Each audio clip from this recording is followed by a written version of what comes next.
There's a lot on this that reminded me of a lot of modern country. We are going to take a look at the new State Champs record. We have just recently become acquainted with State Champs. We are now fans of State Champs, for better or worse. We're in the pocket of Big State and Big Champ. This State Champs record is essentially them kind of prescribing to the if it ain't broke, don't fix it type of musical style. It is very still summery. A lot of this is like fun bubblegum poppy punk. So you could hear the chorus the first time and kind of pick up on it and have a really good experience. I already caught myself singing along to songs that I just heard for the second time, right? I think there's some songs on here that are kind of buried that are probably their more top picks than the ones they actually have front loaded. The Constant, the opening track, it is really good pop punk. It is a really straightforward for the fans pop punk stuff. I've been very curious about these bands like State Champs, The Wonder Years, bands that have been around in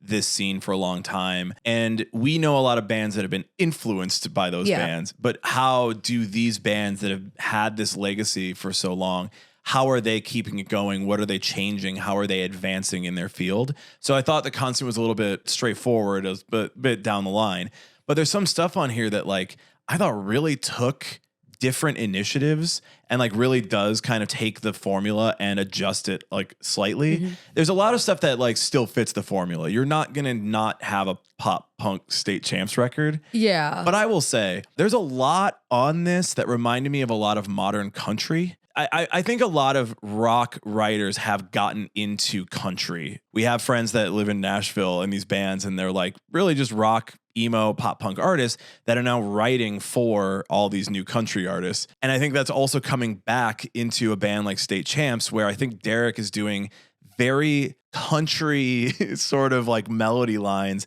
And even lyric, there's one about like drinking cheap wine, or that's just a country lyric. In this way, that stuff really appeals more to me. Like I don't mind it as much as I would hate it maybe in like a country song.